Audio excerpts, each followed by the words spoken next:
পৃথিবীতে সেই সব চাইতে বেশি ধাক্কা খায় যে কিনা অন্ধের মতো নিঃসন্দেহে অন্য আরেকজন মানুষকে খুব বেশি বিশ্বাস করে। এই কথাটা কেন বললাম ভাই, একটা মানুষ খুব সহজে কিন্তু ধাক্কা খায় না।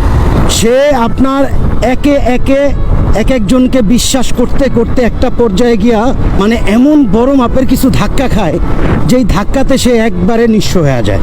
তো যার কারণে এই কথাটা বলা যে পৃথিবীতে যারাই সবচাইতে বেশি ধাক্কা খাইছে তারা কিনা অন্ধের মতো নিঃসন্দেহে অন্য আরেকজন মানুষকে খুব বেশি বিশ্বাসের জায়গা দিয়া দিছে।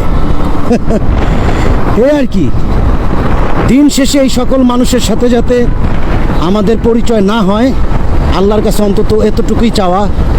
কারণ বর্তমান সময়ে এই জিনিসগুলা মানে বেশি হয়ে থাকে, সবচাইতে বেশি। ভাই, আমরা একই ভুল বারবার করতে যাই, একই ভুল। যতবারই বলি না কেন একজন মানুষের উপর আমি বিশ্বাস খুব সহজে আনবো না, বাট আমার ওপিনিয়ন পার্সনটা এমনভাবে আমার সাথে মিশবে, এমনভাবে নিজেকে সে বুঝাবে বা নিজেকে সে প্রেজেন্ট করবে যে আপনি বিশ্বাস করতে বাধ্য। বাট একটা সময় গিয়া মানে মানে একুলো যায় ওকুলো যায় আর নিঃস্ব করে চলে যাবে। তো যার কারণে ভাই খুব সহজে বিশ্বাস বিষয়টা মানে করতে যায়েন না, দরকার নাই ভাই, খুব সহজে তো নাই।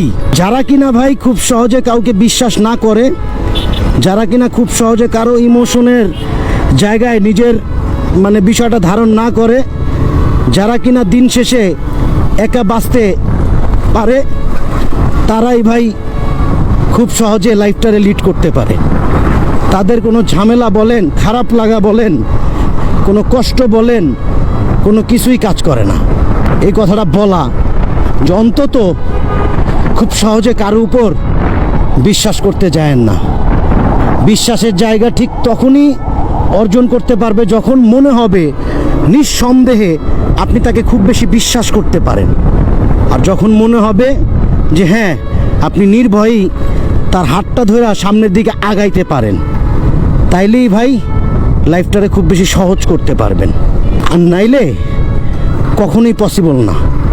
সবসময় ধাক্কা খাইতে হবে, দিন শেষে খুব বেশি নিভৃতে নীরবে কান্না করতে হবে, অ্যান্ড অসহায়ত্ব নিজের মধ্যে খুব বেশি চাইপা ধরবে। আসলে কোনো কিছু করতে পারার সুযোগ হয়তো নিজের মধ্যে তখন আর কাজ করবে না।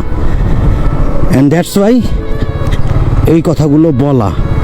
তো আর কি, মেনশন করে দেন ওই সকল ভাই ব্রাদারকে যারা কিনা এই ধরনের বিষয়ের মধ্যে এখনও আটকায় আছে এবং খুব সহজে বিশ্বাস করে ফেলে। অ্যান্ড ভিডিওটা পারলে শেয়ার করে দিয়েন যাতে করে অন্য মানুষ দেখার সুযোগ পায়। এই আর কি। আল্লাহ হাফেজ, আসসালামু আলাইকুম।